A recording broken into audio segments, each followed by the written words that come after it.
Aku o kole ke hufanga ngai whatap ko tō pēk o sana whakika a tā moawe. Ai momenitin ke whakahoko i tau. O kalama. O tāe.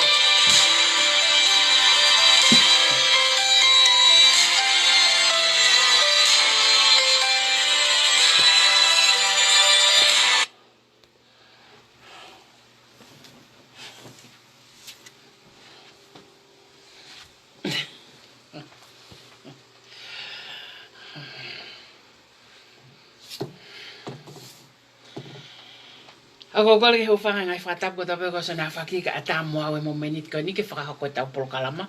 Pē ako whaihono wheliliu aki holoi.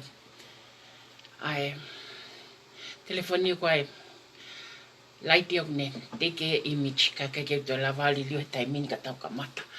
Kai ke he ko kole ke u tu ko ai pe fa fitai mo fa malo ke ta mai vani he off. Mo tau hi ha ko ne fai ma tek tau tol tau o sia mai momenit ko ni. Mo polo kalama nga maheni o iloha ko special heart talk ai PTOA. Ko ia o ko ata fa malo ta fetu ko ke o tua ma fi he off mo tau hi ta fili mana. Ko ne fai e tau hi mo uio ke lawe ai apina pe mo au he momenit ko ni ta fa fitai mo ta fa malo ai. Kai ke ha tau laka ton pe whakawhia ngai ngai tau.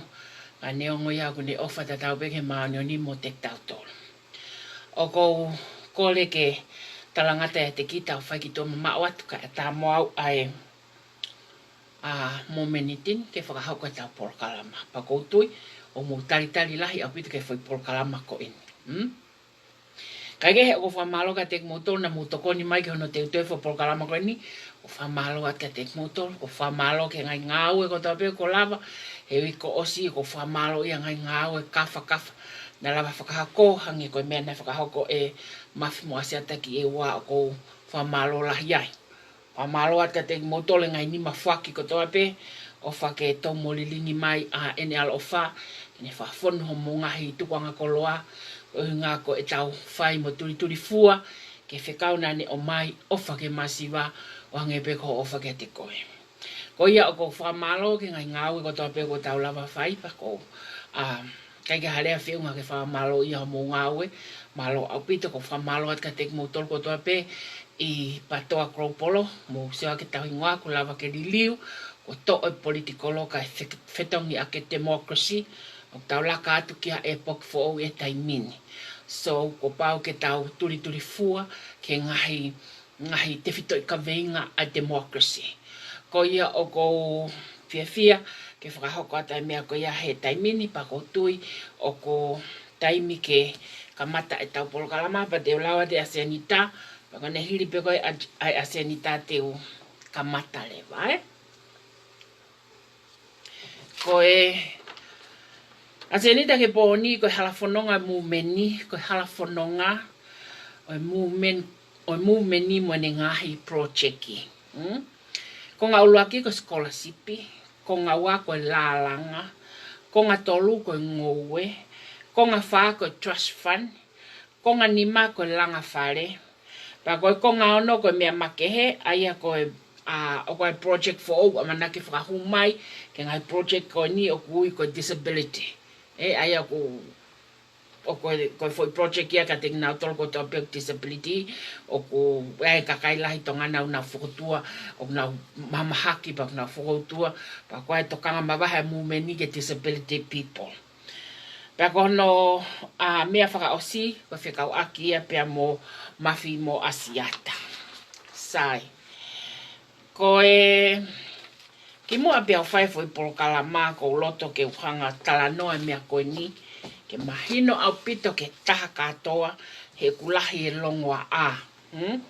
Pa koutui o totonu ke whamama ki mutolu o whekau aki mo ngahi ngā unu whakapolitikare ko toa pe, mo ngahi talanoa whakapolitikare ko toa pe, o ku mahu inga ke mou lau ko ngai. He koe ose ne tau e ua, mo lava ke iloi ai kehe. Ko tau fuafua kamata mai man, na ta e motu pe ai, a send makatea messenger hataha pe kulau makatea. Kai ke tuu ia fuhu ai, kai foki mai ki api, O mai katoa messenger ko lau mai kakai ka te au. Kai whai mai tau whanonga, whai mai tau whanonga ka tau e neua. Si isi au pito. O wai improve. He ko the less I see and read, i ngahi mea kovi ko ia, the better I am. He aia o kulava he whakamama ke ne hanga hino i o mou loto mo whakakau, a ngahi mea totonu ko ke mou whai. Very rare he tai min. He ta pe o wari to o mahataha. A foi posi, pa kwai be ngahi mea a na hanga to o mai interest ka te au mahalo e nau whakau and all those kind of things. Rai kakai nau tohi mai pe nau rea pe nau tolu whikau aku mangai lau o whai maka te au alu ke holo au pito, which is ko alu ke level o lelei au pito. Pako loto ke whamalo at ka teki moutolu, ko fo inga awe lelei, mo tai amanekina ke lava ke hoko, e fukakai toko ua mano, ke nau hanga pe nau tolo self, thought and self, motivate pe ki nau tolo, ke nau ilo i hala whanonga, mo ngahi mea kou tau ko ke nau whakahoko. Pako whakamalo lahi at ka teki moutolu, ko ngā awe lelei au pito ia, o tokoni au pito ke te au mono whai tau polokalama, pa MAKATU'UNGA o me hange ke hoko koha lead person he tau ngawe whakahoko. Sai, tuko ke tala noa, he kai te utoe lawe au ke hala whanonga akirisi, te uki kamata si i hatope, he oku mo os lawe iloi katoa. Koe, mea koe ngā ue, koa fo i ngā ue, o ka manake whakahoko, o os whauia, o kuiai, ai mea kui koe visone. O pau ke mau ho visone, pa ke toki whai, ha tala noa ke purpose, pa moi call, moi tau mua o ngā aue, ki mua, pa ke toki whai fui palani. Koe mea ai tolu, pau ke ai ho visone. Ko pau ke ai ho visone. Ko akiris POHIVA na ne visone ke ha. Tariui ke kakai pia ke liliwe pureanga whatui ke hoko, ko pureanga FAKATEMOKALATI. Ko fo i visone ia. Na ngawe i mai akiris he tau me whanoa, ko ene fo i visone ia, ke tariui ai kautaki katoa mo whare area ki hea, ke kakai, he ko nau tolua, to tonge tuku hau. Ko fo i visone, ai fo i ririu ko ia. Na foki hoko mai lewa tangata ni hanga whao ene purpose, mo ne call ene ngahi mea katoa na ni hanga whakahoko, ene hopo i mea koe mpa, ene whai ngawe koe fotu ene party pia. Ngahi mea katoa na ne whai, ko ene foi palani ngā ue ia, ke ne hanga achieve a mission, pe koe viso ne koe na ne whakahoko. Sai, malolo agris September tau kosi. Malolo agris September tau kosi. O wai be kakai a heni, o kei tala noa pe ka krisi. Te fua tātā ken. O tau kei tala noa pe ka sisu ka laisi wa o ke taimin. Ka o ke kai koe mea ia o kumahu inga. Ke tau tā noa ka sisu. Koe mea ko kumahu inga, ke hanga e ko practice, ai anga ko sisu. Practice ai pā i ko ai koe pafuria ko, ai koe ke pā practice e lue mahina fihe e wiki mai le fitu to lue koe mai le fitu noa. Practice e kape mai pa oate ke kape at koe. Koe whahi ngā anga whakasisu ia koe o kuloto ke whai, ke tatau ai mue mea nai hanga e sisu a kone kina ki tau tolu ki ai. Sai. Tau o mai le wako ka akirisi, o tau whenga ke tau ha, o tau whenga ke tau hanga practice, ai ulu nganga ko akirisi.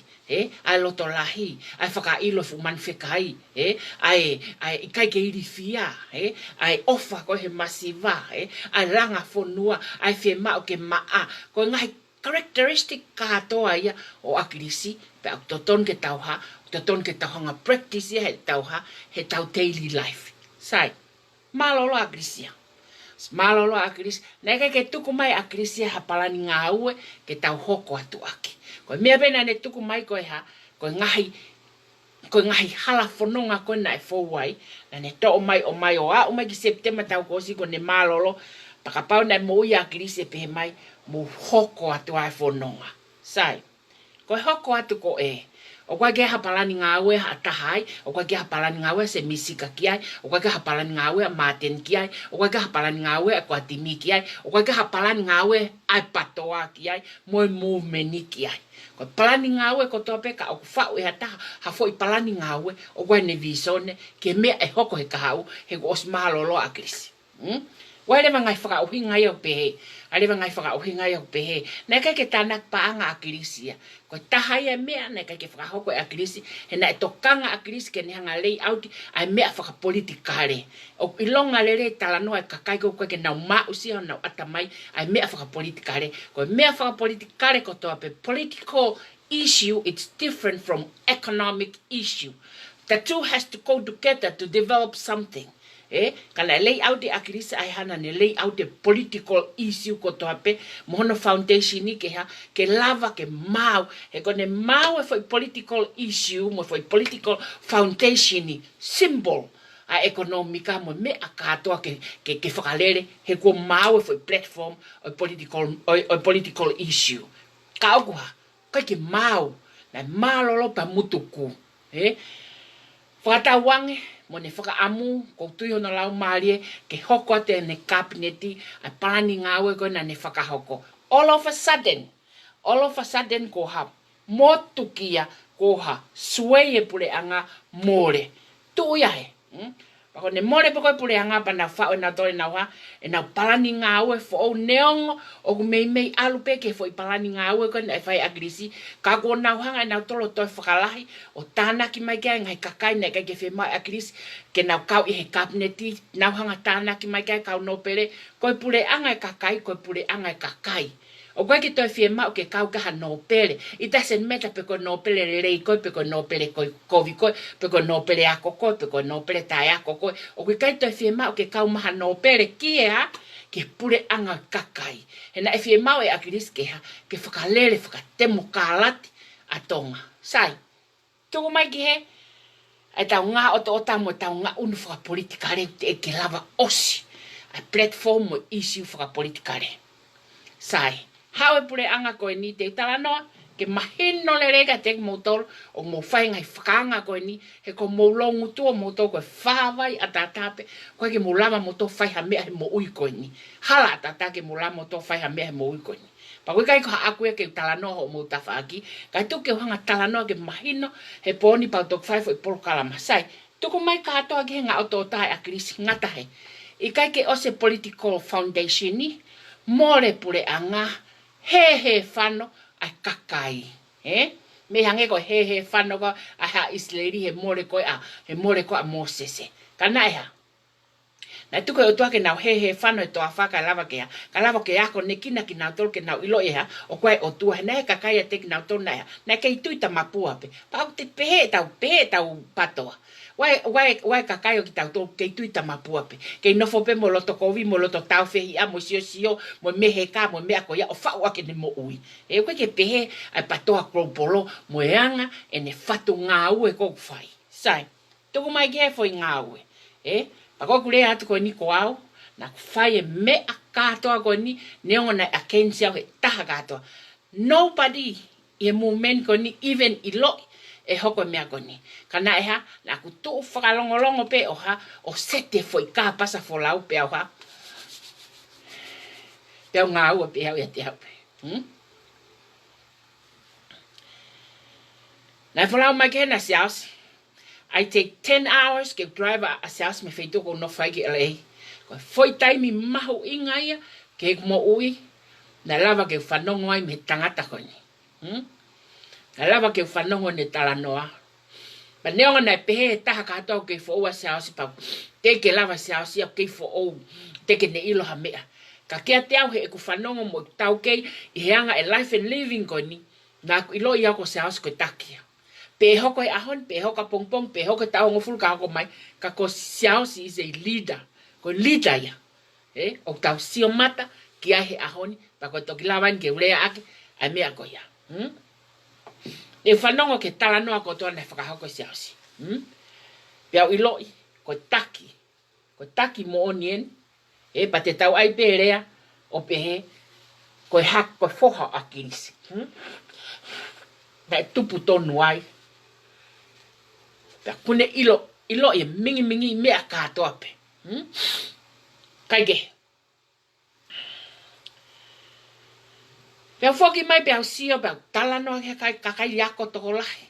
tala noa ke kakai katoa nau tau ke he anga MOU he whakalele businessi he ngai whao ngai system ke he system engineering he economica science mo ngai mea katoa ko ia ko tala noa katoa ki ai whikau aki mo tūkunga ko tonga more pule anga he whana and I get all the daters and I start taule ki lalo mo hangalewa whao ai foi visone mo foi palani ngawe ko au nau whao pai kai ke uma ke talato ia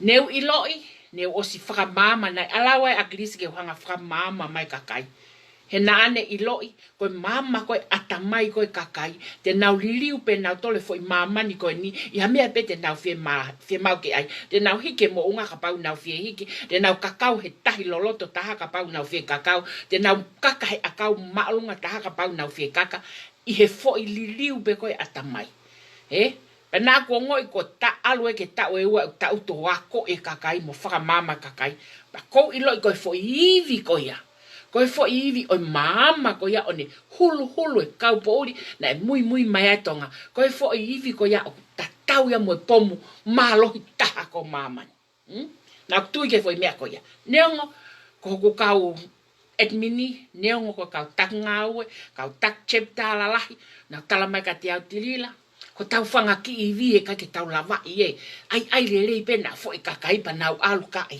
ne ka ke tu iau ki ai ko e ku tui ko fo i mama ko ne uhulu ko ke atamai ko tangata to ki loto e ko eiki o ne fai liu ko loto ko fo i ivi malo te ne breakthrough he break walls te ne matua i pe ia a whahinga mea malo i mama ko nau tui au pito ki ai ne ke tu kau Now no for seti ai foi visone mo foi planning awe. Sai. More ko pureanga. Ha me ko hoko. Alu ka to ai tau me fra economica pure ia ai. Pure ia kakai o now go against our toll. Pure ia kakai o now go against our toll. Hange ko ngai por kalama na fa ki mo atu ko pehe. O sio atu ke revenue ko FONUA he ka kuivi o ke ki ai e pule ia e patseti mo mea ka to he pule anga pa pule anga e kakai ke he e ko sio atu ngai tona ko ki muri he ka ke lava ke ha pule a ke ki ai ko uhinga ko mea ka to ko from alume pule anga ke pule anga pa ko ta hai fani na sio ki ai ko sio ke fani ka to pe o seniat me murini ki tonga o over te au miliona he tau ki he tau pa na pehele va kuloto ko ta mai Koi pa angai te ulava to o mai pa hanga fa o platform ai patoa ke lava ke ha ke improve the economica ke ona sio mai fa i ko una algo suai ko ke pule anga o faka economica ai patoa ko fo I viso nei Koi ngawe toward ai ha diaspora fani ko o sen ke funua ke taivet me funua ke lava ke ha ke ngawe ake patoa pa ko ne ngawe ake ko patoa pa developer patoa ne me fra economica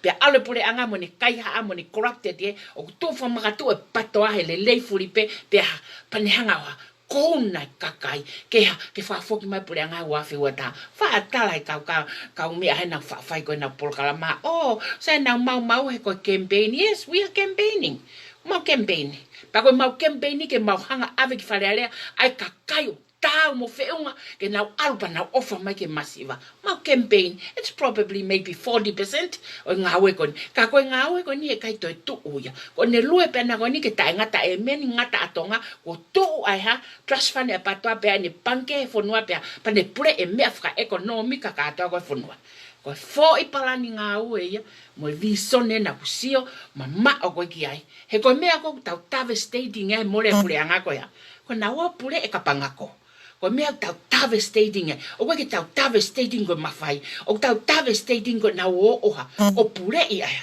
pure e fukapanga ko ai ko etapa anga ka agua o buia yo ta fanga mo ko puna O koe ta whanau, o koe ta tamai mo ta whae, o koe ta whanga auntie, o koe ta whanga uncle. Na as migrated mai, na as o mai besi isu, o mai tuwhahalo ngai FONUA FAKATEMOKALATI, koe kumi mo ui. Koe ngai mafu ko iana i loloto, ki loto ai o whai. Pea kua mamai halanga whakapolitikare, he kuhanga wa ko i pea o kuha.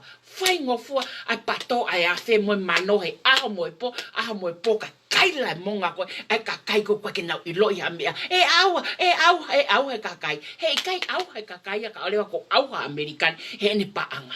He koe paanga ya Amerikani koe ka paanga kakai. Paanga ya New Zealand koe ka paanga kakai. Paanga Australia koe ke paanga kakai. And the people keep on working and the income is coming. Hau taimot, tonga taimot. So ko pehe ko e au ha kakai. Fa o hongutu, fa o kiloto folo. Alo puaki akia ko api. He kai ke au ha kakai. He koe ka visone ha takata. E tokotaha ko ni kai ka visone ko haku poto. Ko visone ko olofa satin ko ka tia. Ang hai me akata ko ko tano aki. Hange au hafutaha ko na alko finish ho PhD he university. E ku tala noa. It's coming to my mind and my soul. He connected to lau maria ke otua. He koe ofa ke fai ke massiva. Mo foi visoneia, mo foi planning ngā wea kea. Ke hanga he patoa create an economica. Ke he mehea, me mawhai ko nau. Whai koe wharearea. E pia e lava. Ko ne osko ni ko tānoa ki ngai project kātoa e patoa. Ko hono o hingaia o mou nofo ai ko tala mai koe ka tea o ko whepure. He koe foi visone a aku pa te uloa i ea foi visone koe he koe ke ilo hata. Ka ko hai benefit me ai.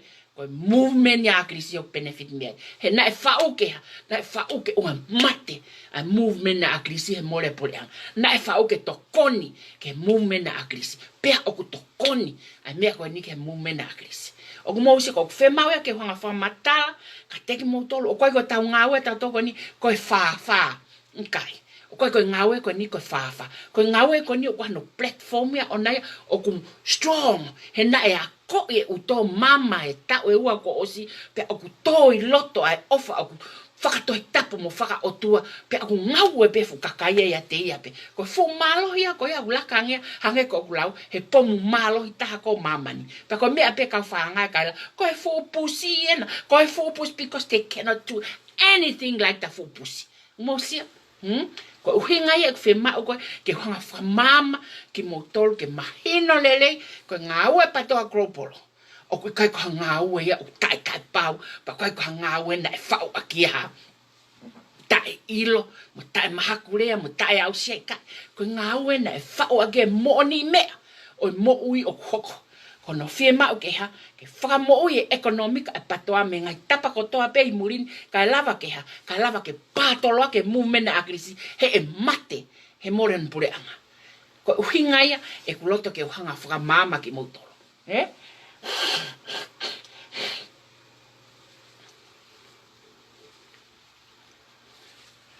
Pea kau fia, he nau whai ngāwe mo toko sipe. Ko taimini, te utalat ka tek mautolo. O se ngai chat room. O si eksio i katoa e tau toko ua mano. Wai kakai unau. Fia ke nau tānoa pe main page. Wai ta kakai unau. Whakafono he uloki. Wai loki ke ngowe whakafono e mei toko ni mango fulutup. Wai loki ke lalanga over mei toko ni mango fulutup. O wai loki dialysis o liliu he taimini ko trust fund. O nau toko whango fulutup. O wai loki ke langa whare o nau os mei o te au he taimini. Wai loki o ngoskola si peua, mahalo unau taki mei ofi whangoful, mei ofi whangoful. Koe kakai katoa koe koe to o mai he koe kakai haia. Koe kakai ta yes praia koe pe koe kakai tonga ia i murini o ku tāpaanga koe ki tonga. Aku mau sio, ke fo inga wena kai ke tai palania ke hoko lelei. Koe ngahi loki katoa koe ia, ko ki nau tolu ai murini o nau tāpaanga koe ki tonga. He ko mamangi ha nau atamai pia, hoi fua ho nau loto ke ngawe o whai, pe aku fia ke to'oia. To na wale tio fai toko ni. Ngahi loki katoa koe koe kakaia, o kuna mei tāpaanga, he wike. O wikai ke toi alua ko nau ngai family, ke alo whakatau he siaina ke ha, ke mau he siaina paanga ko ia pia ha, fai te riha siaina ke ha. Ka aku alua ki he kia mathmo asiat o ha, o langa whare masiva ke ha, ke to o te lai taporeni, ai ku lue kau minister back and forth, lue kau taki lotu back and forth, lue pe kau tu maria back and forth, Kasi so nini be ai kau nofo lai taporeni. Ala tu leva movement a krisi ko ha samare tane lelei mo fefine ko tirila na ne foto a foi palani ngawe ke ha to o lai taporeni. To o lai taporeni. Kai ha piliki pe ha lai kapa. To koi uha koi te feke ake family na tautu mau i loto. O mo sio ke whaka otua ia foi palani ngawe. Pake haureva koi whawai tae mapuni mo kona ke tala mai e au hai kakai. Koi campaign io. O mau campaign ke whakafoki mai pure anga. Koi pāti uare vai ne foi visone. I he whao kotoa ngahi project koi ni. Hange ko scholarship, hange ko ngowe. Hange ko dialysis, hange ko kaulalanga, hange ko trust fund, hange ko langa fare. Na aku iloi ai fo scam kon ko fai ko he pure anga ko ni. Ko fo itanu hala ko fo scam ya. O mo fa asio Nigeria's people ka Nigeria mo me ka na fa immediate mo me age na hanga heki o mo aka ni me atatau o fai pure anga tai mini. Ko scam itanu hala. He ko eni. Peko kule atu koni ka pau hataha usiot ke alita kami pia moafu alo matoto ko lita kami ko pule tonga development pengi ko moafu alo matoto ko yo ko sea ya ko poate tale kita ko atonga development pengi ko family ona ka lavu ko family ona ka sami vai pulu ko family ona ka saia ko silini ka to ko ave ke kumi ake me ngaue sai osi ko ia ko no ave ke kumi ake me ngaue na ave sin ko ni pange laka ko silini ke kumi ake me ngaue sai lolotonga ko ia ko risk management ko risk team pange laka o na hanga o siofi a me akatoka pe fe kau aki mo possibility ke ave no pe ke ave no Peko kule atu ke timi ko ia. Na e anga fe ho mo hanga qualify a toko tolu ko ni ke na lava whano. Lavu nuku neongo kule sisita hono foa ka ko mea anuku. Kai foke ai hono hingoa e ku kaka o kune ilo o mo ue ka luani 12 million ka e to o sirini me whamau anga i he ene 5 million. Sio ke kaka ko kakai una atamai whamafia. Saya mo hau lavu lo tonga tu ene no tolu pe 5 kilo he no kava. Osi ka kita kava liake kava no kava at all. More panga ko ya panke falaka ko ya. To no lavu no fale ko to fo ata kilo. More me akato ko ya ke lava ta a no ko ya. To mo o lavu ni makilo ap unuaki tonga. O te ke hopo ni lavu. And yet hanga pure anga approve ke ne fai nga we he ko. Na pena to la pota. O mo sio ke scam. That is a scam. And it's a big line. Ko loi whakauria ia. Mo sio ka nuku. Lo tonga pentinge fu mo ua nuku. Ko 12 million e whamau anga ki aluan. Approve pang ke whakalaka ke whai no. Lo tonga pentinge lau million a saya. Mo e hau he no he otu project. Failing project ko toa pe. Approve he pang ke whakalaka ke wha. Ke oange no kon. He koe hai uhinga. He koe uhinga he na e whau he pure anga agrisi.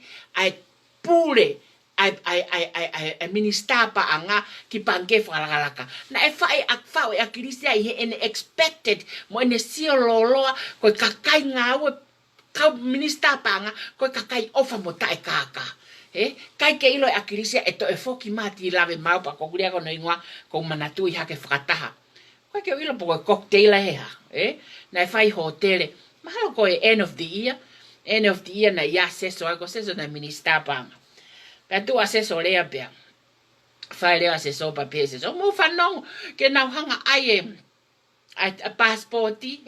Kau kai fuke utokanga we ke passporti. He ko ku accountant seniare aku ya ko mau. E ne tau he pa anga he ko hono hingoa ko te evita lave mau. Pea o mana tue ka unga wha puleanga kona na iai e nau ya. Ai ko ospe ko foi lea ko aseso. Pea fora he aseso ya. Ko he folahi aseso ko ene ilo i kai ha ati la mau he passporti pa anga passporti ko hinga na pe aseso O mo sia pa ko tangata en ko ya ni ko ya no heke ato ta utu ya minista panga ko tangata ni ko na hanga tari ko ai ngai baka to tai fi ni manoa ko apeteu ni manoa o panga peta hakilo foi laiseni hene heke ato le ole he to tai pa ko foi tari ko ke kakaya ko langa fonua ai ke langa fonua o mo sia ke langa fonua na ne request ke ai no baka to tai ai o mo sia ke tangata tai ofa o ne heke ato ta utu minista panga kai ke koia o kupule ki panke whalakalaka. Pea ka pau panke whalakalaka o mo release koe iri fia. Ko mo iri fia hea. Ke mo iri fia mo tolo he whai hala, ka kai ke mo iri fia mo to ke whai totonu. O ku mo pehe e lavu o ta ene no. O mo pehe e lava e nuku o ta ene no. Mo saya mo e hau o ta ene no. Kai ka whailere koe niki sune. This is only one financial year. Ko mahina peta haua. O mo pehe e lava tanu kilomita ua hafe te au. I he foi mahina peta haua. Pea ka pau e whiri koe tau ka hau. Pea nau whalai ka atoa ki api. O ku mo pehe ko tuku mai fu mo ua koe kea. O ko mahalo ka pau te nau tō katoa o ki api. Ko ka whakafonga ko na whetonga na toton ke aven o mai na tolo avu taulani i tai. O se foi mahina taha ua pa tau hua te kakai fo o replace nau tolo. O ko mau pehe ko paanga ko ni ko tuku mai ke tari aka hai. Whakaware ko mo sio ke scam ko nau whai. They don't even care. Ke nau kia na tolo ki ai. Ha ore pure anga whainga ta ko ke homo ko whare alea ko ai nau tolo. Ha ore pure anga ha ore wa oha. O malui. I know ai kakai ta e whalala anga. I he fulipe. Pati o ate whamalo ka te koe antausinga. Neonga ta whake. Antausinga. Malo whai pa ke iloi. Ai corrupted e pure anga. O toko lahi antausinga. Kawa kau no pere kona. Kawa kau no pere kona o ke kau ki ai. Koe ko lavu pe. Toko lahi whau kawai mo pilorevu. Ana tau singa. Kamata ke hanga ai ngai mea koe ke iloi. Ke iloi ai mea koe mo osi hivi atuai. Ha e pure anga rewa ke ha. Ha e pure anga ke o mai oha. O karentoa ai no ko ia. O mo whaka utange.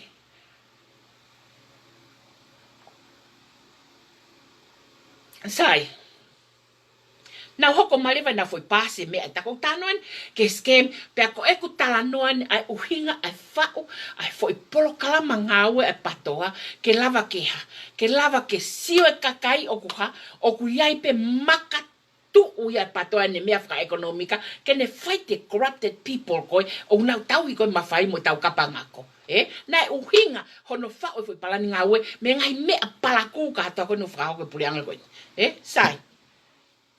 Na o marewa isiu mo bond, ko bond o me equivalent tatau e bond ki he shares, whatau e u shares, whatau mo u bond, o kai ke o iloi be ko o fiha foi bond e taha, ka ko whakatluku fua ko foi bond o taha 5 miliona, na o marewa tuku mai mo foi bond o taha 5 miliona. Tell me ko hai hakau taha i tonga, te nau hanga whakatau ha fo i pōnite, i fu taimi whainga tāko ni, ke maua ha taha 5 miliona. Hei kai pia ha kau pisnisi, te nau hanga o whakatau hanga i pōnite, i he taimi whainga tāko ni, he mate e nau pisnisi. They will never purchase a bond. Ka koe ha, koe fo i tala noa scam ia koe, hangai pe koe wha scam. O, na ke iloi na mate ho kui, a koe ai mea, o kui whika anō, na ke iloi na e wealth, na tuku mai ka te koe koe wha miliona, to tongia ke whai e, o mai ho akauni ke lava ke ai, koe ngai tala noa scam ia koe, ai ko whai pureanga. It's a scam. Koe scam ia unau whai. O mo pehe e whakatau ha business, ha pōnite ke lava, ha bond ke lava o tātana ke o au ke tā 5 miliona, no. Pea koe fo i mau lao en sias. Te tau su mo mumeni e mea koe ni e kai toi tuku. O mo pehe e lava ke nau hanga whakatau ha fo i bond e teimi whainga tāku fo i bond e teimi whainga tāku. No, kai. Ka koe ha. O mo pehe mo mate i mai tau wha apolo kalama ki ai. Ai fo paanga o ta utu i pange whakalaka. Koe paanga ai kakai. Koe ha paanga koe ha. Koe paanga ai whaluku me ai. Ai kau scam koe. Tala mai pe koe ha.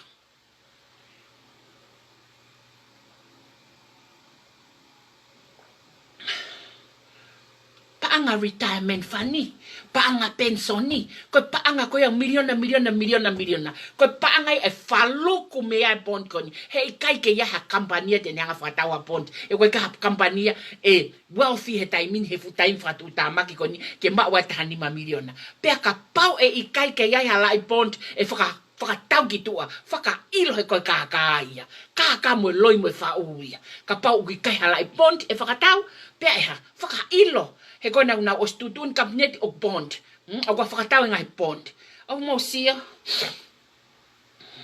tala mai kai ngai ngutu fakanga ngai ngutu fakanga ko na ko na tala ko campaign mo tala mai pe ko ai tahani ma miliona ke mo tala mai pe ko ai fa miliona tahawa miliona ko ke ko ai ke tanu ake halake ke alua ka kai ke faloto ki na tolu ke fili ki na tolu wa fe to water o ki kai ko campaign ni homo retarded mind ko campaign ni ka fu lolo te ngawe puli anga ke ilo homo kua pa kai ke mula mo to fai ngawe ke ko aken chi mo vale ngau pa ko fu fanga fai ngai fa tapu ka ko uinga ko FIEMA'U ke mahino ai fu FAKAMATALA ko ni patoa peta to patoa fa'u ene ha fa'u ene ngai project ki pelaini ene ngai project ko ngai project faka ekonomika ya ke hanga patoa ha knock them down pe agua hanga patoa ya knock them down e taimin na mate li fia ke langa fare ko patoa mate te volo he li fia ke to fare a e wa ke fraus pa ko kore ten ka tek motolo kau sponsor na to himagatiao siato Texisi haifua mo ofa mata frao se fare ko tau longwa fralo to fare ko longwa ke lelei ko ka tau longwa tau ka tau fei pe ko fei a ke mafi mo asiata kai ko tau longwa a ko ha ko no haka ko la ke ha ke ma o lelei ke wa fe wata ofa mai mata fakakakato a project a ewa fakakakato alanga fare avenga i pacheti ke hoko te langa fare ko ilo ina muto i makatiao te muta utu he kai te muto i hoko te langa fare o te mu fai pehe mo hoko te langa fare ko loto taha San Francisco ni o nau hanga seni ki naua ki vavau tari masaia tom fa pe mo seri to kalau na tari mai ke fakahoko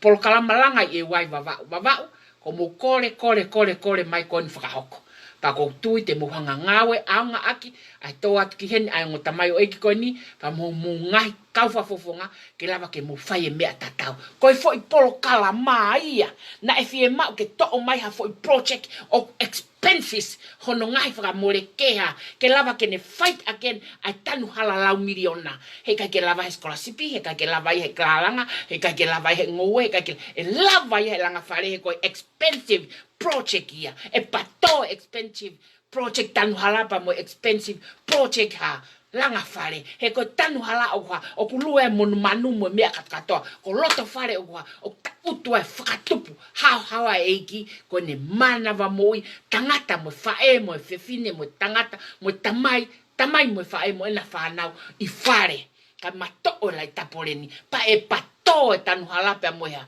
e now expensive lau miliona project i moya mo expensive lau mano ai ha ai pato he ko patoa o ki loto e nai whakamama uto mama pe uhu ki loto ke mafu pe aku toki ngau e whakasisu a hono lau maari hono wea e ua e to a te vitala mau e kai tai to o talatu en ka te motolu ai mea koe ni e to ia e ko ne ofi at ki ai sune si ulai te ko me foi whakafofonga one by one ke uhanga etu kei te kakai ke nau ilo e ngai mea palaku ko toape na e whakahoko e kau whakafofonga o lo tonga i whare are hatai mini o mo sio ki ai ko hono hingai ai foi palani ngau e patoana ni hanga whau ai mumeni ke ni hanga whau ai tanu hala ai langa whare ke ni whau ha foi expensive project ke ko against for expensive project ko tanu ala kalava ke na mamiri pe ko hai mingiwa pe agua o ku mingi he kamata ke nau taofia tang kamata ke nau eke ai permiti kamata ke nau ai kamata ke nau ai ke nau ngoi ha nau mamingi wa lot hono ha mingi hanga movement yo nusi ki nau tolo au ke mingi I loto mo nau tanuhala. Ko fo I palani ngawe mo viso ne ya na e whakahoko. Ke o mai e ha, o mai e ekonomika ai FONUA e diaspora, li panga me muri ke control e ha, ke control e patoa. Peka to ria te panga ko e patoa mo kakai e FONUA I he ofa. Ke nau ngai family ke na wo whakatau me se haina ke pule anga kaya. Li ke family ke whai ake ha, langa ho nau ngai whare. Pea me ia ite ne toki lava liwe loto. Ke whai tutuni ea, wafe wata. O mo sio, na e whau pehei.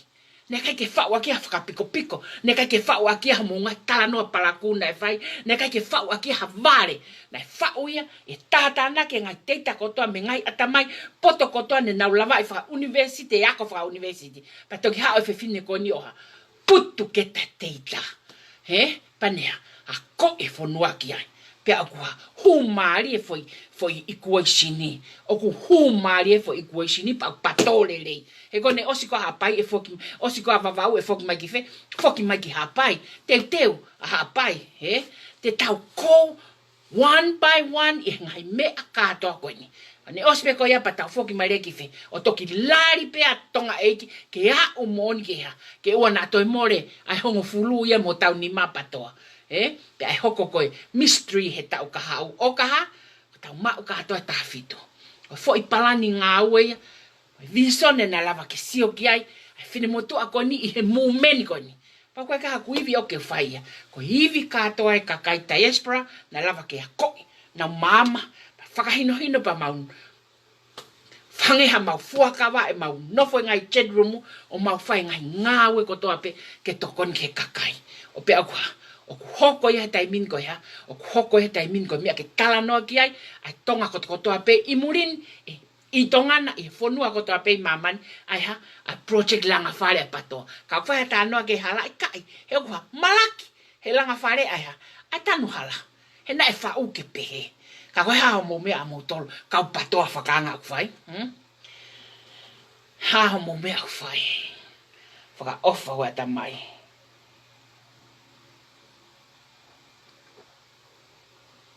o mosia ko skemia bulianga ko ni tanuala pe ko kore tulita mo afualo matoto mo fai whakapoto poto mo ofa ai e tau mo ofa masiva he ko mea ko na kana ka toki na tole tau ka hau pa tuku mai ka ke ni tai mea ko ya tai ka kai na ka ke na loto ki ai me ai ko na whakariri ai paloti ka ko ilo pe ia ko atimi ko ilo pe ko mo palot pe motor ke anga maheni o mo hiki nima I he foi budget FAKALOFUA ka ko hange ko lau asiasi budget ya ko ne ka ke te fesitia budget ya ko ni te fesitia no miliona mahina o details there are details I loto o pala ko mo furiki van mo ke hiki pe mo ke hiki pe puria ta tonga tapu faia pe puria mo tonga tapu ia pe si hiki pe ka kai ko he ko tonga tapu na ton ke TANAKI mo tolo e fafini mo fa mo lau ke me ka ta ko ya ta wo ta palo ti ka to ki he mo tipeti ko taki kai na aluia hola ya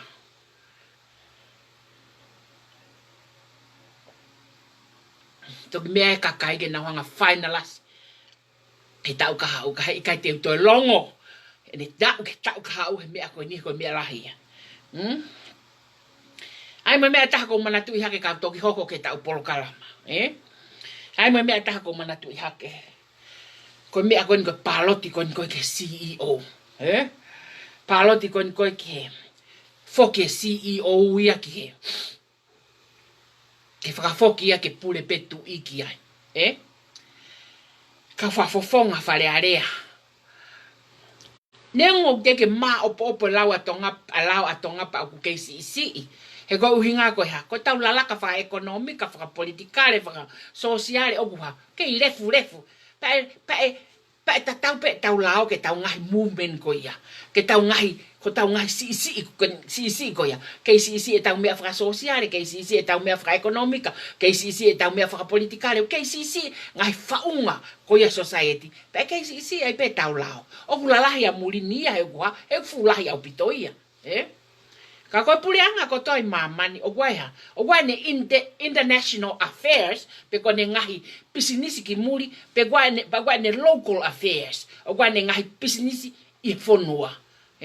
Pa koe pisinisi atonga I hono fonua o tatakia I he foi arms pe koe konga lalahe tolu ai ta tano mo pe kia ko falearea. Tano mo pe kia ko executive pe ko pule anga tano mo pe kia ko FAKAMA'u anga. Ko local affairs e fonua.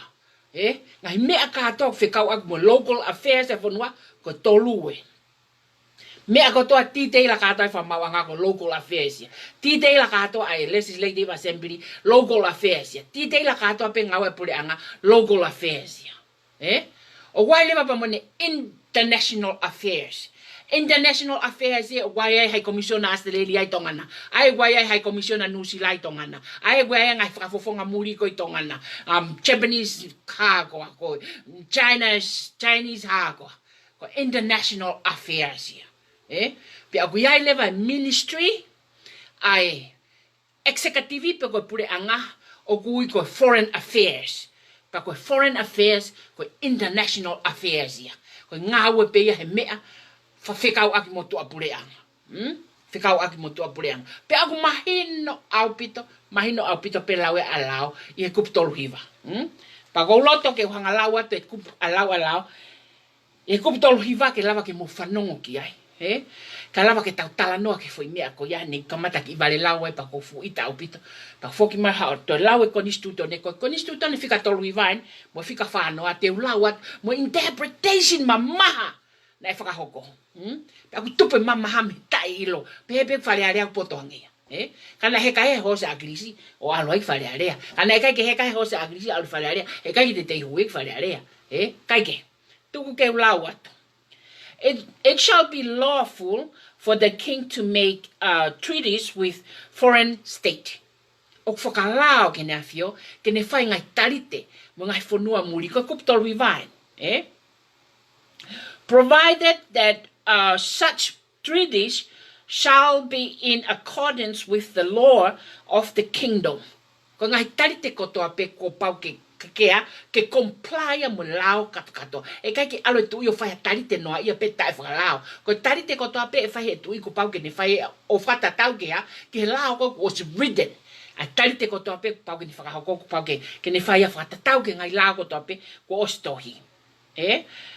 The king may appoint its representative to other nation according to the custom of the nation. Kua pau ke ne hanga approve ai kau whakafofonga tonga kotoa pe ihe ngai fonua muri o whakatatau ke lao mo tutuni ai fonua. O mo siuki ai, ko foi kupu tolu hivai. O kui he ene afio ke ne whai ngai tarite mo ngai pure angai muri. Ko foi lao ko ia specific ia kia, o specific ia ke international affairs. O international affair ai CEO, mo siuange ki ai. O international affair ai CEO, IKAI. O ke international affair ai CEO ia. Ko CEO ko local affairs ia, he ku anda ia executive branch. Pa ko local affairs ia, ai pure anga o ku kawa executive branch. Ko lawe ai kupu tolu hiva o uhinga ki ai ki whakatonurea na e whai kona I whamau anga. It's very direct and very specific. It's an international law. Whikau aku mo tarite. Pe hako maria ke kupu whanoa o pehe. Kupu whanoa whikau ia mo foreign ministers. He oku ihe malu o minister foreign affair na kei tohi pe lao o ihe malu e ne afio. A minister o ihe malu e ne afio. Sai, hoko mareva pehe. Foreign affair ministers. The king shall receive foreign ministers and may address the legislative assembly in writing regarding the affairs of the kingdom and matters which he may wish to bring before the assembly for deliberation. He may bring and consideration ko to ape o ne fai I he tarite ki he legislative assembly ke fai ono are a iai. He koia o kuha, koia o ku kei hoko koe ha, koe Minister of Foreign Affairs. Ko he ongo foi la ko e ua o ku pehe mai ke ave CEO ke anta he ene afio. Ko he ongo foi la ko e ua. There is never ha mention ha CEO we. Paka pau koe ke mention ha CEO we. Ko ha mea toton ke fai. O luaki li liwe ta mauri e lao. Ka toki fai he ki nima paloti i he komiti kakato ki he CEO ke ave ka ene afio. Ko lao ke ha it just and amend ke whakahua CEO kia. He koe ka CEO, he la wana mo deliberate ai koe whare mwhamau anga. Ha mea pe, kovi o hua pe ha reasoningi. Tala ko kau tangata ako, mo kau tangata. Ko wheha mention ai CEO. Ke hau ko o mai ho opinioni, mo interpretation o toton ke anda CEO he minister. He oku seiti he lao, he oku written he lao ha mea pe. Ko ke written he lao ha CEO, ke whakamore ke CEO, me mawhai oi ha, me mawhai o kabinetipa mo executive mo prime minister. Ko tautu ko na minister, ke tautu pe mo tere fua atata. Hu whanga he whakatapu. O kui kai ke toia ha a connect a koe ke internal, ke international affairs e pureanga. Nofo pe mo paku miha hala atata.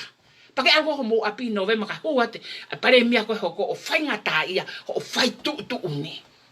Koe me ana toton ke uraki li liu, koe li liu e tamauri e lao. Li liu amend ai lao whakahoe CEO ki ai. Koe ke algo interpret e lao ke whai ako opinioni, ke tānaki a CEO, ki he mea koe ke ai CEO.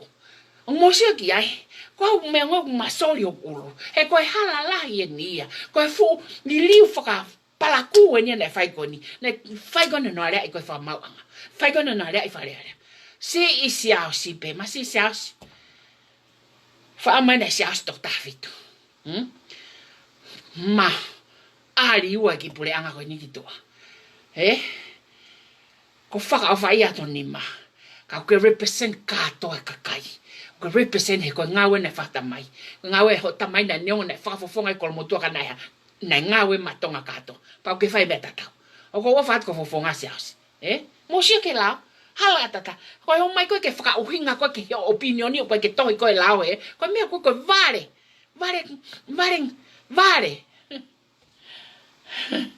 He toi lea whewe.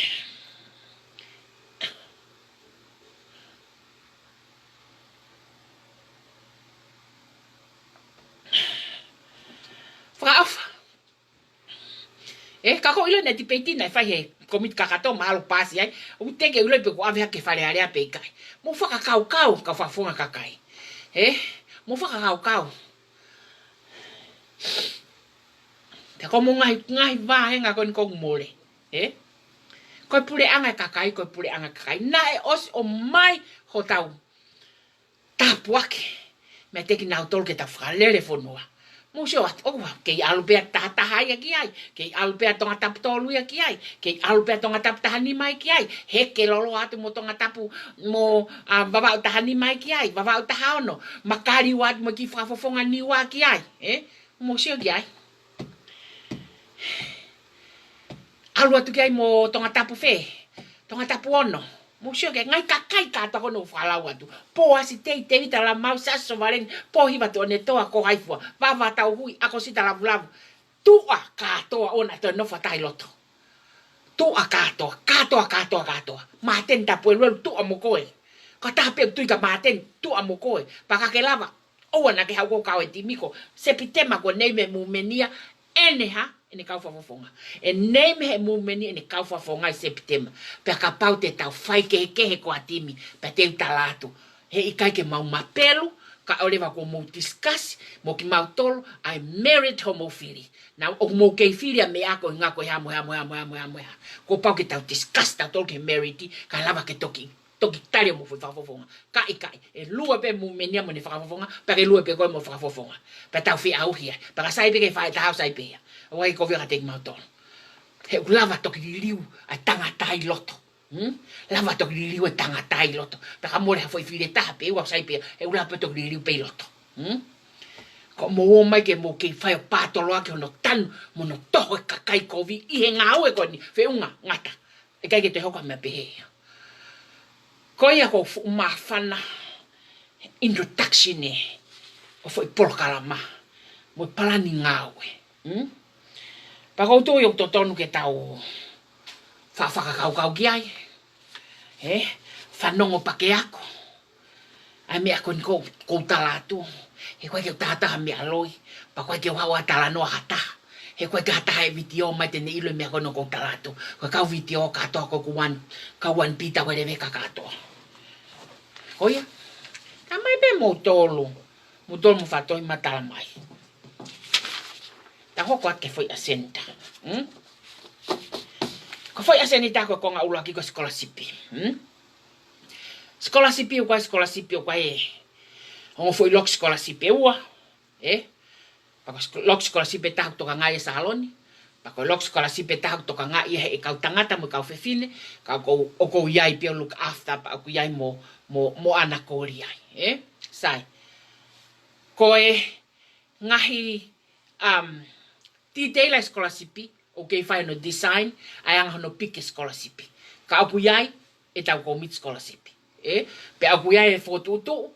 Ke kaha umo hu fo ko na ko ke fai lava pe fai ngai mea taimin ngai tohi mai kakai tilila ko si mate tamai mate fai pa ko ke ha mea ko mea pe fai ko tu ke komit skolasipi de hanga komit skolasipi fa no fika out o fit pa lava ke wat kosto tong he ongo por kalama skolasipi e nau kau fa fofonga skolasipi ka ko ongo fo ngau ia ai mu meni lo tonga fa ko taimin ko ia te ke lava tohi ka te au pete lava tohi ka saloni. Ko tohi mai pa au pehen. Ko tohi mai pe ko ekat ka ko o fika telefoni. Pa ko mai pe ko fika telefoni ko tukuleo ki loto ki lok skolasipi. Pa ko lok skolasipi le na hanga tok diskasi. Me yai leva ke anakori ko anakori no foi tonga. Anakori leva no tok telefoni at ka tek mutolu. That's how it runs. Ko nanga no fakalele por kalama skolasipi. Como tala mai ka teau, pe como tala mai ka salon, salon neva une tok fai hono interview ku mo tole ngai messenger mo mea ka ta ko ya, pe salon ku approve, ne tu male salon me ai ki fe lok scholarship ko ne tonga ngai. Me lok scholarship ko ne tonga ngai una tok fetu tagre ke hai, it's aita ana o piven piukala. Alu hanga tonga ngai panga scholarship o na fai ai ha, ngai totongi, ngai mea ka ta ko scholarship. Ko na tu laia o scholarship o ko talatu ka pa mo FIEMA'U ke mo participate mo ngai whanau i scholarship e tau ka hau. Ngai mea taimin ka pa ngai whatamak e hoko ngai totong yako mo mea katoa o lava ke mo fetu tak mai o fai tokoni a scholarship. Ko scholarship ko lalanga sai. Ko lalanga mahalo ka fine mato ko na toko. Ko tu bem hana to fango fulu ko ke fuma upao sai. O kuitonga na leva ai mari o mau fafofonga ko na mau at me San Francisco na ke ato run ke ne fetong a vava utaha no seri to akala pa fakahoko a for project ko ni I vava o ku yai leva kulupu lalanga a asnate ai lalanga fute ai na talatu ko ene ape kakai he pongpongi na wo mata auto ai lalanga na fute totong ya snat me hange hak ngawe na create ke hoko ko mo ngawe faka aho ku ke alo tu pe ke mau hatotong ya ko fa na ke le mai fia fino ta auto ai ho foi fute ai ho foi fute o sko ya totong ko asnate pe au fakalele he ngai villages takitaha o hono vahenga o go whanongo mahalo na to extended mai ke vahenga sa iapa mo vahenga o tom whapaya ka au whakahoko ai ngai ngawe ko ia lalanga sai o guai lewa foi kakai toko whango full tupu I he chat room o ki nau tolu me murini o nau iai mo asnate ko mea pe kakai ko yako na whakahoko ka asnate o go FIEMA'U e whala paongo fute wanoa o go FIEMA'U e whala paongo fute tahanima o go FIEMA'U e whala hinehina fute wanoa o go FIEMA'U e whala vala fute valu ko nau mea pe whai ko ha ai kakai ko murini ko ha ko whakahoko ka asnate o asnate lewa une toki hanga ha o asnate lewa une toki hanga whai lalanga ko ya mau Oni mau pe ko ya atho to asila ke asnate hanga leva asnate ka ko mai o fala ke feitu ku ke yai ka ke hanga leva ko o ha o sene silina asnate pe ha pe vilo a pe silina mo project ko asnate ko yai ka create ai ha create I for check room ke hanga for market they are the markets for the met ko market na tol ke handicraft ko na tol na purchase ko mau pe asnate me he ko na tol produce raw material manufacturer ko na tol fai weaving I me ne mau pe ko maari mai ki hatchet room fatau e ka mea ka to ko hau ala te panga. That's how I loki lalanga in a role o mo tol na tohi makatea fe ka aki bo lalanga ko ne loki lalanga ni ko ne ngawe no pen e lava ke kawa eua e lava ke kawa papai e lava ke kawa motonga tapu I heva veni mai he taimi te mauai ha representative oku ne falala anga ka lava ke oanga slini ngawe kono ni ma ke ne fakalele ai foi ngawe ko ni pe ko pau ke fai totono ko pau ke interview ko ke matu aki sai au pito. And one thing, ko paanga katoa ke ngawe mumeni. Ko pau ke alu katoa ke office ka anakoli mo piven. So, ko uhinga sini ngawe honi ma, ko sini ngawe ia anakoli mo piven piukala. Ko mbea ufai ko fakalele. Adleva ana mo piven lalanga iyo moni. Toga kakai ni una FEMA'U ngatu. Kako ya ngaya hono fakalele ai kulupu lalanga. O kuhanga na creative pe e au ai foi loki chat room ko ai PTOA ke hoko ko foi marketi ko marketi e kakai ko ya ta TANAKI mai ngai kakai na interesting e lalanga mo me ka to na to tau to kai mina na fiutari marketi ke o se lalanga fiutari o hua ta sio ke fide mata na te os faka ko fala na te fimo ai mai mo fala fiutari marketi ke lalanga ko ki lalanga ya fiutari au pito marketi ko ya na create ya ke pehe a loki lalanga sai ko loki lalanga ya ko kaungowe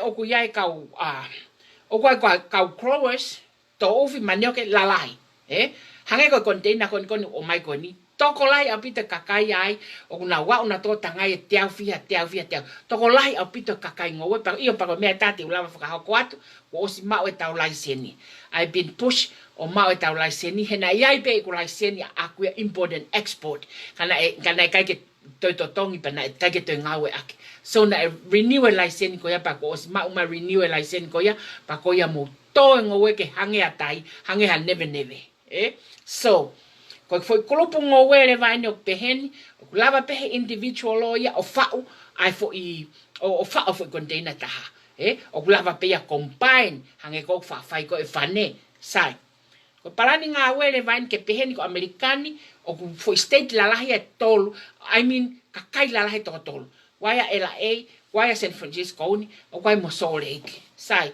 ko ne tu ko tai mini ko sai ngai ngo container wa ko confirm pa ko container ta ha o San Francisco ni os e container ko ni pa ko container ta e aluya ki kautama ko na ko isene neo os fakahi fo isene ni container ta o kwai le mo tu angowe na ko le maka tau ne lava o provide ne full container pe mahalo ka half container ko ya in either LA or in either Salt Lake City sai ko tau mua katoa ko ni o ma hoko katoa I mulini ko foi market ya ko mo ngowe ne o ma purchase pe ma tolu ya pa ko loto ke hanga FAKAMATALA FAKAIKIKIat ka te motor le lao ke mahino ka te motor ke o te motu ke ngai nonsense ko ha me tafa aki sai ko mai ko ngowe me tonga ko ke mai ka tia of course I am that ko hanga fakahi fo ngowe ko mai me tonga individual pe kakai ya ke onda ngai family so you ko haka island ai ke uliaki ko ai ke talatu instead of them purchase here now money okay now purchase hanga ton pe na ton me tonga purchase hanga ton pe na ton me tonga now money okay ha now money okay fakahi fo now money okay o ha abega now tol ke faya ke na fakata ke faya ke na ngawe mo now kai e now money okay kaya na faka purchase na tolihan. So that's the transaction of lava na lava American on sio kia MOU I fai ngawe ko ni. Hena iloi American ni opiki hoko container ke tau mahe wike ke commercialize in a high quantity ke woli American ke dex. No. Listen to me ke me kon ko talatu. Ko kakai ko heni instead of you go to the miko and buy your manioke, you purchase your manioke internationally me tonga. How be fonga totono custom mo tute peiton how fereti totong ai va ka how ke custom muy american totong e custom muy american peha frahifo mai ngowe ko ya oha okay kai I american so you are purchased internationally tatau pe moha tatau pe mo ota hongo ota how sipi pe ota how kofu pe ko how su me muri tatau tof pe e ka ke na to ke ko yung product O mo sio ki ai ko ko fa mama ke mo mahino ai me katoa ko ia sai ko ngowe ai pa ko tau mua ke mau hoko ko foi marketi ke ha ke ono whakatau ko mo ngowe o lau ke mo sio ki ai ko mea to ton ke mo sio ki ai ke mo hanga understand pa ko hai wivi lahi ke to ngowe tongana to wai ngai kulupula lahi ke hahake wai ngai kulupula lahi ngawe ka fane ke lava ke nau hanga organize pa na kamata ke ngawe mo kamoto ki ha pai ke lava ke uta mai ngowe faingofua hono o mai ngowe ke ni ko ke faingata ko ngowe e tai mini pa ku yai mo ka kai mahalo na to ni mangoful ko foi market ya ko ngowe i loki chat room ko ya ko chat room ngowe o wale va mo project trust fund pa ko project ene ko loto ke tala noa au pito ki ai sai ki 1 minute ya ga check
I'm sorry.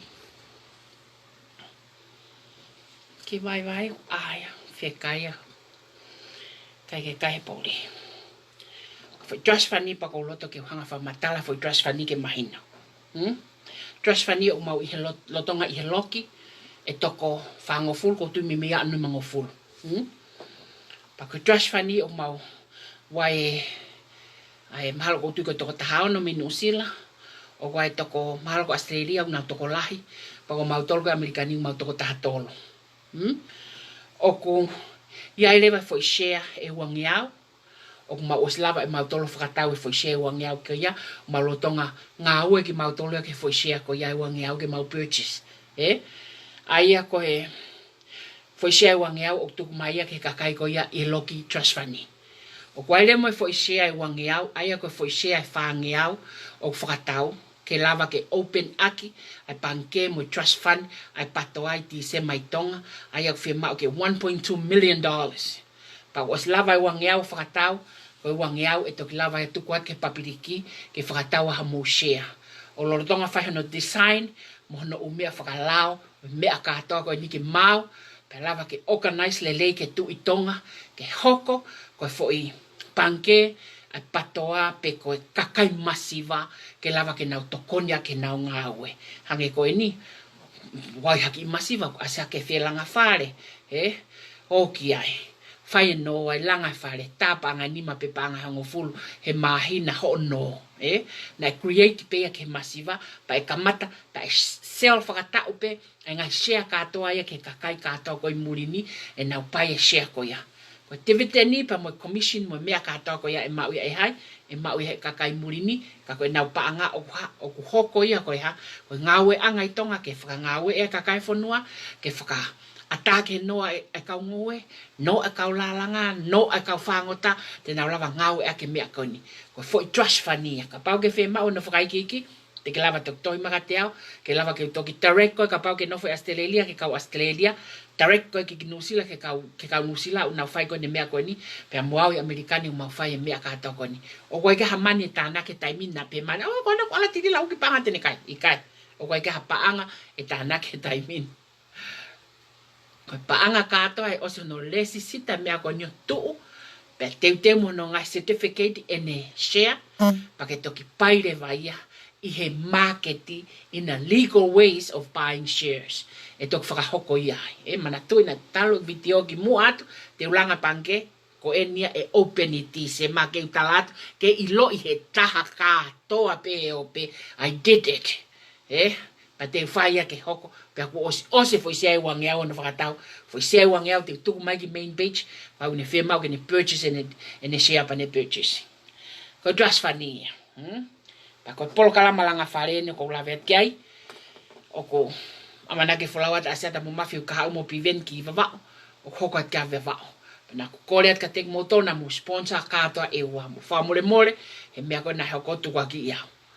Ka koe taimi kok siu aku mataka whea laki, o koe ke toi tolerant au ke hoko te halako ia.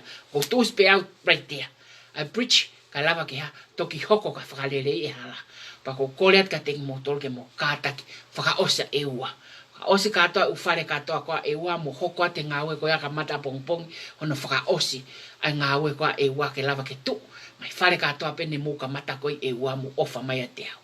Ko ia koe, foi project langa wharea, ko wavau, wavau katoa he patoa kropolo teu ke tauha. Vela lolo halai malu hea. Ui ke kaha u.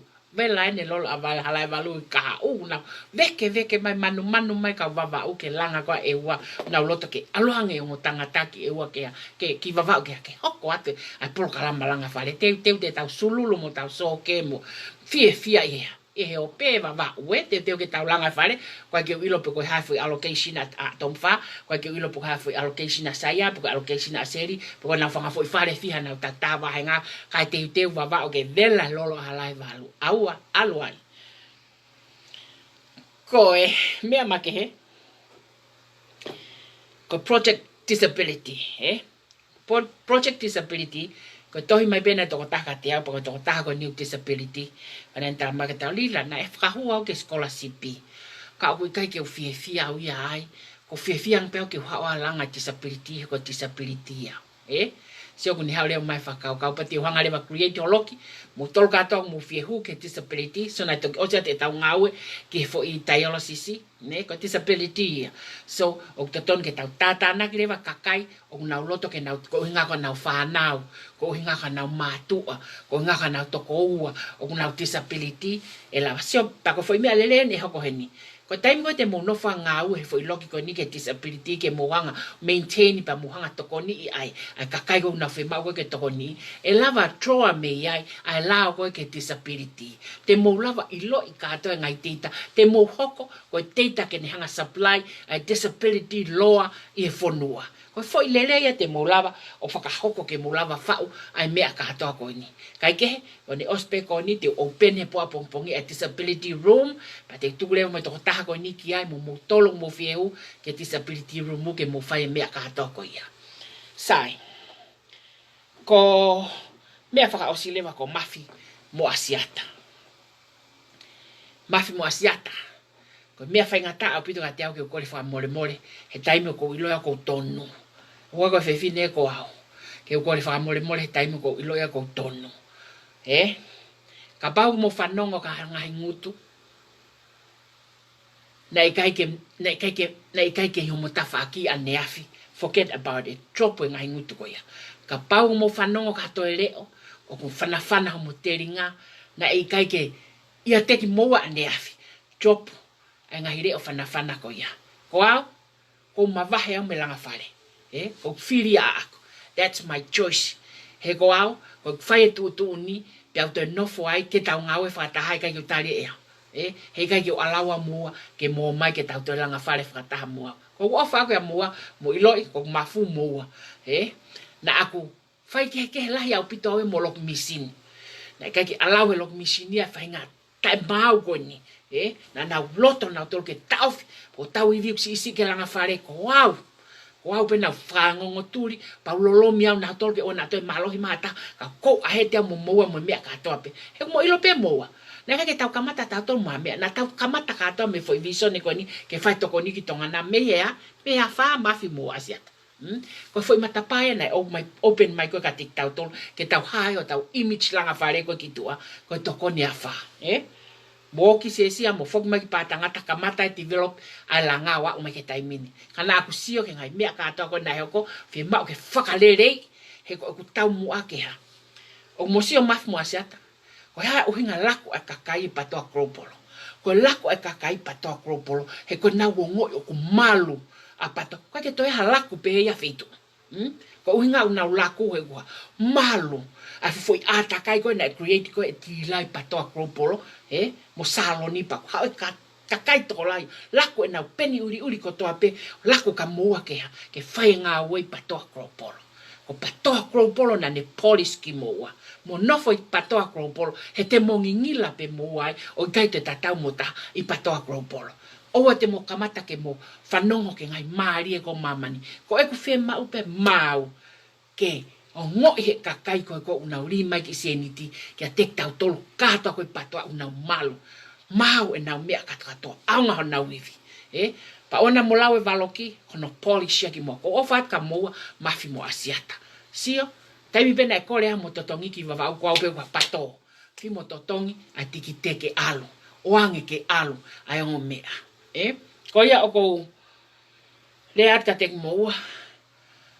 Mo mui he halapi veni mo whanongo. Ko mo fuivi he ko hange koe. Whakapau e mātu ai motu. Whakapau whai ke tamai. Ala te motu a ko ia tu ia SIOSIO. Kai ho pe tamai ko tau ke mui mea ko ho mau tamai tau ke mui mea ko. Pa le ngune whaai tamai lau ni ka akirisi. Wa akirisi ko tu pa fa pe tamai. Ke si ko manatu ile. Behe pa pe tamai. Fa pe tamai ka akirisi. Ke ha fu ko mo peni mo pe pa ke ti lava e ko huo. Ka te lava ko huo ko tano alolo. Ta foki ki kolo. Ka ko mo on. Ko mo mala e mo push. O mea ka to he iwi fatangata mo lava leleia. Tukuange ka piven ke fai no hulu angai mea ka to ko. Te tawa upe tatolo ke crown fund. Te tawa upe tato ke mea I satisfy homo MOU mo homo family. O kwa ke forget ki mo ata. Pa kwa ke hanga e awo puke tu ai kakai ko una wate sirini ko mea ofa pe ka tek moa. Mea faiteria pe kakai. Ko eko kore. Tuku ke organize lelei ai foi ngawe langa fare ke lue ona to mate. O ha o ke ne tai ngata pe e meni ko ne lue anain. Once ne tu e panke maf mo asiata. Hei kai te matu o langa fare. Hei ai paanga ke ha. Fai ke langa fare. Ko ia o ko kore at ka tek moa. Foki mai ke ngawe. Pe mo fai mea ko totonu. He ko mea ko totonu e tu loa. Tu ko siok ta faki pe he te to FIEMA'U ha te to FIEMA'U. Fa mole mole ya pa ne fukaka. E kuriat ka moa mo fa mole mole yang ya. Ta pe ta moa ko mau. O ko FIEMA'U mau pa ko time ko ta fa no ma ta ka tia ke ai ko lelei katia bridge. Ko natula oko. Pa ko tu mahalo ko natula sia mane pe ko fu. Ka ko le fa mole mole ka tek moa. Foki mai ke ngawe ko ni pa mo fainga failele ngawe ka to I va. O ko agree ke mea ka to foto mai salon foto mai me va ke ai homo mo ka ngawe ke mo pe mo ki va ai mo foi fare fa maf mo shaka. Mo alu fai mea ko ya ko loto lele pe ke ko agree. Ka ko ngawe langa fare ka to project langa fare taimin o ko ma va ya mea ave ka to ngai ka to salon pa loto nga putu ke ta ka to ka kai ko langa fare ke lava ke ilo salon mu manatu salon ne kai ke ihe ngawe salon ne me minof pe me fa politikare I main page fire tala no now I put her on work ke ngawe pa onge ke langa fare ke ne fai mo ne lok skola si peta pa ne fai e ya ko to ka to project ko ka to ko e kwa ko hanga o faka hoko ya ka ko ya ko leat ka tek moa ko ofat ka tek moa mo ngai family ofat ka tek ko mafi na sio ke tolo I matau hange mai pe o tangi ko inoke ko ofat ka tek moa asiata mo mafi ai ke mau ngawe ai ke malo e iwe kakai pa hoko te ngawe ke lava ki tau tolo hata ka pa te tau tu fata ko ofa atu pa mahalo ko ngata angai pol kalama ko ke poni tau maulolo ko tu te tau te hoko at pe ka u mo pol kalama ngai me ela ke sio ke potu mari ke tau pol kalama special hatoka ko ya ka ko ofa at ke tek motol hono ka to good night everyone.